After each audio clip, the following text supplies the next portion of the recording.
はいさーい。さあクリスタルさん、昔々あるところに沖縄大好きな外国人2人、クリスタルとバンソンがヤチムンに出会った。 And they lived happily ever after. Yes. そうなんです。もう一昨年かな。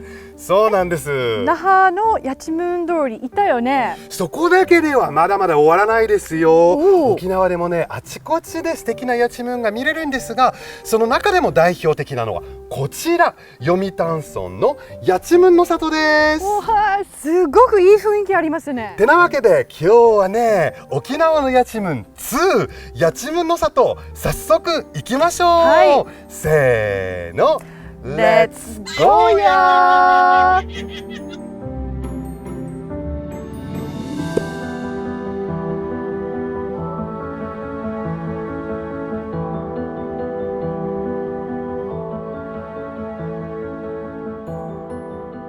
ね、こっちはヤチムンの里、まあでもまずね、ヤチムン、前ね、ヤチムン通り坪屋、那覇の坪屋でも一度紹介してるんですけれども、このヤチムンっていうのはもともとは14世紀頃、中国から伝わったとされています。そしてね、ヤチムンっていう言葉なんですけど、標準語で言うと焼き物っていう意味ですね。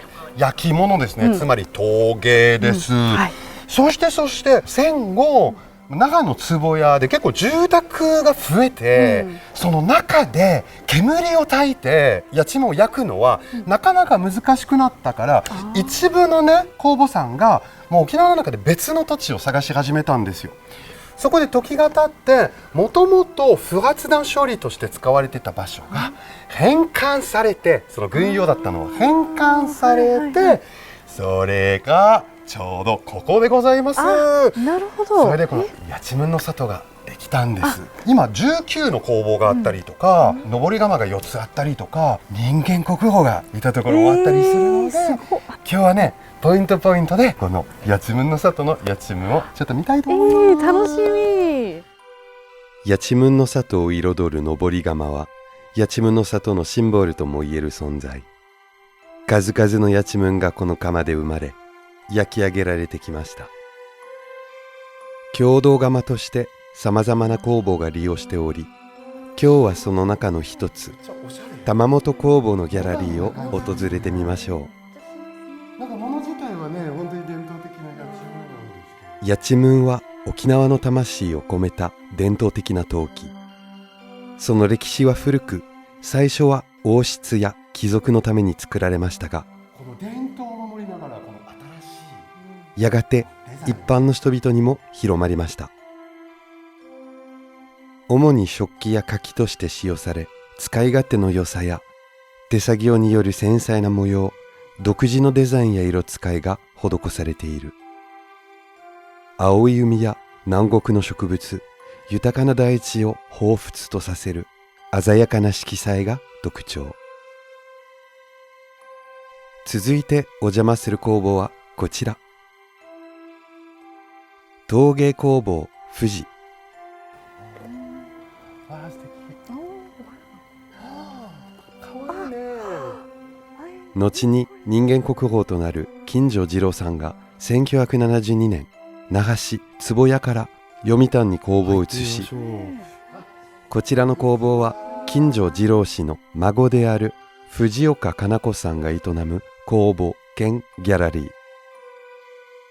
カラフルな作品、沖縄の海を連想させるモチーフなど、ユーモラスな絵柄の作品も多かった金城次郎氏のテイストを引き継ぎ、その可愛さが多くの女性のお客さんから支持を受けています。これは人間国宝の金城次郎さんの作品になってます。金城次郎氏は1985年に沖縄県で初の人間国宝に選ばれました。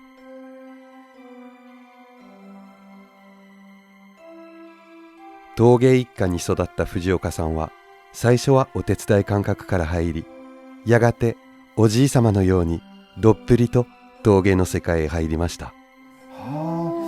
それ今作られてる作品とかも全部ここにあるのは、そうですね。このかって書いて。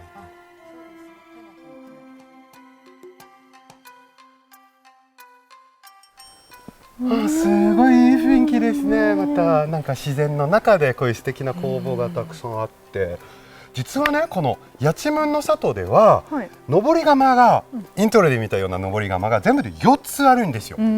その中でね今から見に行くのは北窯なんですけれども、そこはね有名な作家さん4名によって1992年に作られたので見に行きましょう。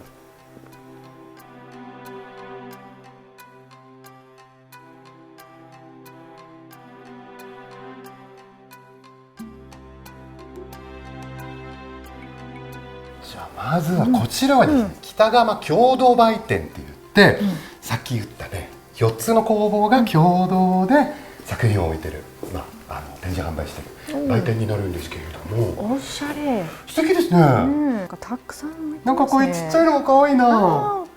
楊枝壺、爪楊枝とか楊枝を入れる。可愛い。可愛いですね。本当に八千文っていろんな形、いろんなものがあって、デザインが本当にもうザ沖縄、もう八千文、沖縄の八千文のデザインという感じですね。こんにちは。こんにちは。ここの、作品を作っている工房のものです。よろしくお願いします。このコーナーは全部松田さんが作られたんですか？ですね。こことちょっと向こうの壁側なんですけど、松田米市工房の、ものを置かしてもらっています。工房もちょっと見たいって思わないですか？ちょっと見てみたいですね。なんか見れたりしますかね？すぐ近くに工房と窯があるので特別にご案内します。ぜひお願いします。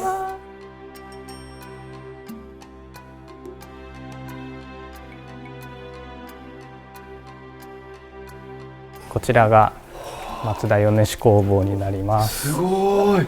なんかもうあちこちいろいろ上も下もいろんななんで、できるだけ、いっぱい今作ってる時期というか窯焚きに向けて今物をたくさん作ってます。もこちらの方にも作業されてる方がいらっしゃるんですけど、これ何をされてるんですかね？これはですね、赤土でろくろ引きをして、ろくろやっぱり基本ですよね。そうです。で形を作ってからある程度乾かした後に白い土をかけて器を白くしています。普通にそのまま焼いちゃうと白くはならないので。ちなみに沖縄の土を使ってるんですか？そうですね。僕たちは沖縄のやんばるの大体北部の土を何種類かブレンドして自分たちで調合して作っています。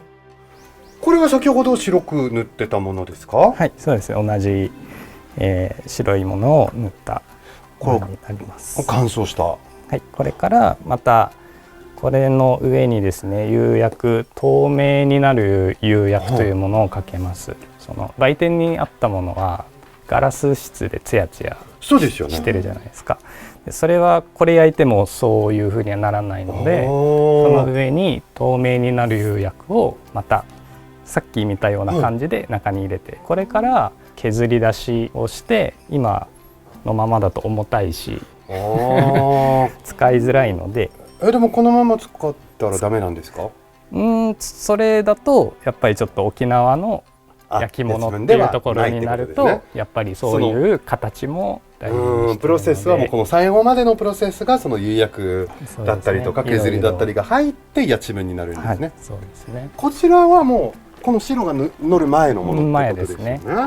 であちらの皿はまたちょっと工程は違うんですけど、やってることは一緒で、これはもう今完全乾燥させるために、もう今干しているところですね。でこれが先ほど説明したもので削りを出して、でまた外側に釉薬白いものを塗って、これでとりあえず完全乾燥っていう風に。でその後は絵付け。その後に絵付けを。なんか不思議ですよね。本当に素人の目では茶色と白の2色がある方が完成に近いに見える。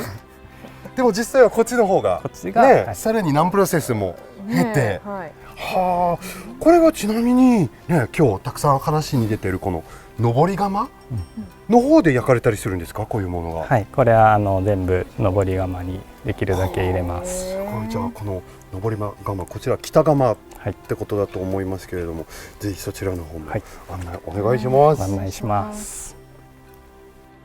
うん、窯はあちらになります。ですね。あ、これは室内なんだね。はあ。すっごいな。すごいところに来ましたね。なんかまず室内というのは一つびっくりなんですけれども、もともとね、八千の里の真ん中にある登り窯でも結構立派な方だと思ってたけど、これはもうサイズが違う。そうですね。ここは沖縄県で一番大きい13連棒の登り窯になります。13連棒。あっちはちなみにな。あっちは9だと思います。なんかあれよ、あれナウシカとかに登場するオウムっていう名前だっけみたいな感じに見える、このでかさと形が。はあ。もう4工房のその共同窯になるので、年に4回炊いてるんですけど、はい、3ヶ月に1回ぐらいで炊いてて、はいはい、でその日を決めて、この日に火を入れるのでこの日までに窯を詰めてくださいっていうのを。イメージではもうなんか作っては焼く作っては焼く常に焼いてるっていうなんかイメージだったので、それは非常にびっくりですね。順番としてはここの炊き口という場所はウォーミングアップの窯を温める場所として、この後ろの方にある丸太をここでゆっくりゆっくり20時間ぐらいかけて窯を温めてから、1番目のその物器が入ってる部屋をそこに向かって薪を入れると一番の袋だけが温度が上がります。でその後もう仕上がったと思ったらもう薪を入れないで次2番目の袋に移ってまた薪を入れると2番目の袋だけが温度上がってっていう風にいくので、だいたい3日3晩かけて最後までいきます。右側の穴が開いてるところを格子と呼んでるんですけど、そこは各部屋がつながってるのでそこから火が上がってきます。下からですね。はい、下から。この下がじゃあ全部つながってるってことですね。そうですね。はいはいはい、部屋と部屋が、つながってます。で左の方にある棚に、器を並べて焼きますね。これで焼くんですね。すごい。なんかなかなかない体験ですね。窯に入る。これはいいですね。この入り口というか扉とかはどうするんですか、実際使うときは。窯炊くときはこのレンガを使ってここの扉を、はい、塞ぎます。で、薪を入れる穴だけ開けといて、その両側から薪を投げてここを、はい、温度上げます。すごいな。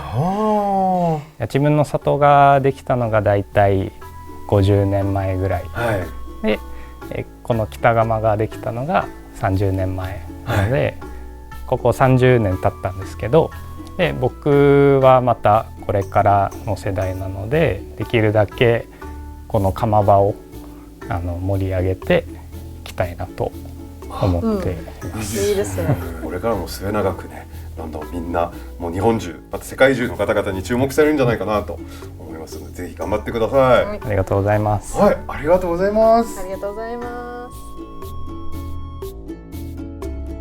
す。ユンタンザ焼きの名称で誕生したさまざまな作品が沖縄の文化や美意識を象徴する重要な工芸品の一つでありながら、普段使いできる丈夫さも備えており、お土産としても大変人気があります。